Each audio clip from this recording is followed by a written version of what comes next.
Hey, Mike Caldwell here, behind the camera. Just wanted to welcome you to the Ark. The purpose of this video is to show you that it is possible to live in a pretty darn big home and still be off-grid. We also run a business from here and we have a bunch of animals. So, there's Diaz knocking me over.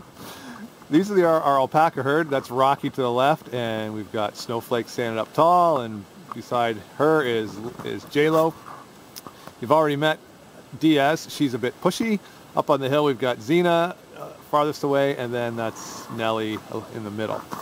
Over here on the right we've got the barn that the alpacas and horses stay in at night. I've also got an alpaca in there that's not feeling very good right now, so let's go pay her a visit and I can show you how we keep our water from freezing and save some power that way. Okay, Diaz says hello. Here we are inside the barn. This is Tiffany. Like I said, Tiffany's not feeling very well, so I just thought I would keep her inside today. She's laying down. I've got her covered in hay, keep her nice and warm. The way we keep the barn from freezing is I just bring the horses in here at night. I also bring the alpacas in at night, and I insulate the barn. So what happens is just through their body heat, we're able to keep this place pretty much above freezing. There's a thermometer up on the wall there, and you can see it's just hovering just above zero right now. The far end, we do have a well for the horses to drink at, and the valve for that well is actually 6 feet down, which stops the water from freezing. But as you can see from their open water here, it doesn't freeze. There's an apartment above this barn, so let's go check that out right now. So above the horse stalls and alpacas, I built an apartment, which I think is pretty much all a person really needs. We've got a bed there. There's no linens on it. No one's staying up here this time of year. Then we've got a little living area here with a wood stove. Over through this door there's a bathroom with a compost toilet. There's a sink. There's a shower. Here's the kitchen area where we have a little camp stove with a camp oven, little fridge. And then, yeah, basically I think this is all you really need to live. And I know we live in a huge place right now of the Ark, but the thing is, if we could open up the downstairs and live downstairs and then have this as the bedroom, this place would be more than big enough for two people. Going outside, we can see the entirety of the Ark. There's the back. You can see the back side of our solar panels, so we're facing pretty much due south now. And then there we go, all up to the front of the Ark, and then to the front of the house. So let's go to the front now, and I can show you the solar panels that are on top of the hay shelter, and you can see the place from that perspective. We're at the front of the Ark now, and we're looking at the hay shelter, and you'll see on the top of it there are 8 solar panels. Those 8 panels will produce about 1.8 kilowatts of power. Now, don't get too stressed about the whole kilowatts thing. During the course, I'm going to explain everything about kilowatts and watts and amps and volts, and you'll be able to use them in your daily language just like nothing. Okay, so don't get too freaked out about the kilowatts right now. Over there on the left is the alpaca barn where the alpacas can hang out. As we sweep around, we can see the barn on the left, and then there is the Ark proper straight ahead of us. You'll see there's a couple of banners hanging from my deck right now. We have snowshoe races here through the winter. We just had a race here a couple weeks ago, and then we're going to have another one here in a week or so. So I just leave the banners up and help my sponsors out. All right, so let's go to the back of the house now, and I can show you the panels that we have on the roof back there. All right, see you there. Okay, so now we're at the back of the house, and you can see the panels that I have on the roof here. I put those panels up probably 10 years ago now, so those are older technology. And even though there's 10 panels there as opposed to the 8 that are at the front of the house, those panels will only produce about 1.2 kilowatts of power. So they're almost 50% less than the newer panels. Now, one other thing I want to show you while we're out here, around the back, it's a kind of a hack I made for water conservation, which is pretty cool. So you can see over here, just on the other side of this wall are the bathrooms. And what I did is I put 4 barrels up there. And those barrels, they can collect water. And the plan is for them to collect rainwater, but I don't have the gutter set up. But that's okay because I can still use it, because what I do is I run the well pump during the day when my batteries are full and it's sunny out. So I use power, but it's not power that I can save. And then at night when we need power for a wedding or whatever, then we can use the water from these rain barrels and we don't have to run the well pump while it's dark outside. Over here we have the woodshed, and in front of the woodshed I built a little outdoor kitchen last year, and so the big box on the top there, that's a pizza oven, and then although it's covered in snow, this is a big grill here to the left, and then that's just all the wood that we've collected and gathered and saved, and we're burning. Well, this winter, this is enough wood for this winter and next winter. So we've got 164 acres here.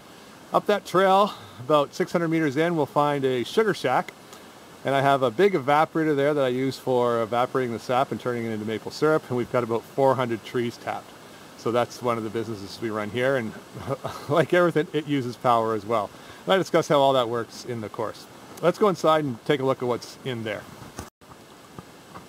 Here we are inside the Ark. This is the wedding venue pretty much. I know it doesn't look like it right now, it's a bit messy, but it cleans up pretty nice, and we can seat 120 people down here for a wedding.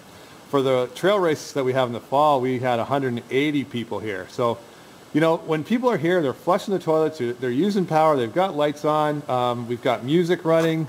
So there is a lot of power consumption happening when you have that many people. Over here we've got 2 bathrooms.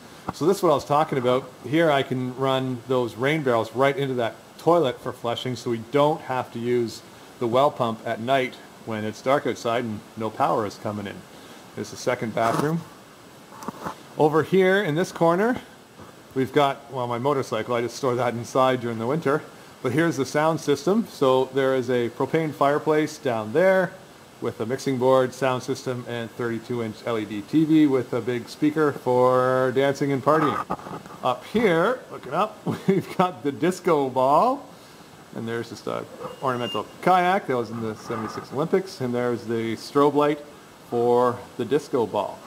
All right, at the back of the room, we've got a bar, and let's go into this corner here, and I'll show you the batteries that power the Ark. So keep in mind, off-grid homes aren't powered by the sun, they're powered by batteries, and then there's just different ways of charging those batteries. And so these are the batteries here that charge the Ark. It's really sunny outside right now. I don't know, see if you can hear this. I don't know if that picked up, but you can hear the batteries bubbling because so much power is coming in from the solar panels right now. When it's not sunny though, we have to rely on a generator. And it looks like it's going to be a bit too dark, but there is our diesel generator right there. It's kind of hard to see. And then for backup, I've got a gas generator here. And I talk about the differences between gas and diesel and propane generators and where you'd want to use which in which instance in the course. As I mentioned, the bar is back here. So we do have a fridge, and that is our first appliance that we need to run power to. Okay, before we go upstairs, I'll just show you the brains of the place really quick, and I'm going to talk about all of these different units in the course, but this is what runs the place right here. Okay, let's go upstairs and take a look at all the things that we need to power up there. Okay, so here we are upstairs. As we come into the great room, we'll find a dining room to the left. We've got a propane fireplace over here. As we move further in, we see that there's an entertainment center in the corner of the room with a 52-inch LED high-definition television with a full stereo system underneath. We've got surround sound speakers. We've got an overhead fan blowing hot air down. So this house, it's a normal house that uses power just like any other. We've just found different ways to conserve power and make the most of every single amp that we have. Let me show you an example here. So here we've got our propane oven. You'll see it's got a digital clock. Well, actually, you can't see that there's a digital clock because there's no power coming to it right now. When I built this house, what I did was I wired the outlet for this oven to a switch. So I have to click on the switch, and by doing that, it turns on the power to the oven. So just by clicking that switch, I'm able to conserve any energy that would be going to this oven. I did exactly the same thing for the entertainment center, which is really cool because that uses a fair bit of power even when it's not in use. So right now you've probably got a TV, a stereo, something like that in your house that's using energy even though it's not being used. And in the course I show you ways to get around that. And just as another example, we've got a dishwasher here to show that, you know, we are a normal house that living a pretty normal life, even though we're off grid. We just have found a lot of different ways to save power. So as we move down the hall, we see this is what is generally the guest bedroom, but because it's only 120 square feet, we sleep in here in the winter because it's just a lot easier to heat than our master bedroom, which we'll get to in a minute. Across the hall, we've got the laundry room. So we've got a high efficiency washing machine, and we even have a dryer. It's a propane dryer. We don't use it very much, but it's there for linens and towels, and on days like this when we have too much sun and not enough batteries to store it all. Generally though, we hang all of our clothes as it comes out of the washing machine. Okay, let's keep going down the hall. Here we've got the bathroom. Got a big tub with a cooler in it. Toilet, sink. I refurbished this vanity. It was a dresser that I found in my neighbor's barn. It was covered in pink paint. It was really ugly, and I was able to, like I say, refurbish it and turn it into our bathroom vanity. And then we've got a shower in the corner. Coming across the hall from the bathroom, we come into my office where there is a cat in the window, a laptop on the desk, and as most rooms in the house, there's a stereo in this room as well. So, like I say, we use power here. We just have a lot of different ways of saving it and storing it. Coming across the hall from there, we've got the weight room. So we've got the Bowflex for, you know, stuff. We've got dumbbells for, you know, pushing more stuff. And once again, more sound systems. So there's a boombox, DVD player, and a television. So don't think that just because we're off the grid that we are roughing it. We're not. So this is what I was talking about. This here is our master bedroom. There's my other bike that I store inside for the winter. And this is about 700 square feet. And it just seemed like too much to heat in the winter. Our heating bill was a lot last winter, so we thought, you know what, let's just, for 3 months of the year, we can sleep in the guest room and we can save a lot of heating costs. Over here we've got the ensuite bathroom, which is actually bigger than our current bedroom. It's got a really cool walk-in shower, so you just come into the shower here. And so while you're showering, you can look outside and you can see the horses, and well, you can see the barn. If we've got anybody staying in the barn, then they can see us while we're showering. You can look into the backyard. It's really cool. Oh, and then there's the big spa with the jets and all that other crazy stuff. But that's that. And then I did the same thing with this vanity, and I just turned an old dresser into our vanity.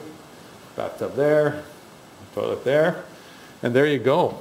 That is the Ark. So let's just come over. I'll talk to you in the mirror for a second. Hey guys, so here I am.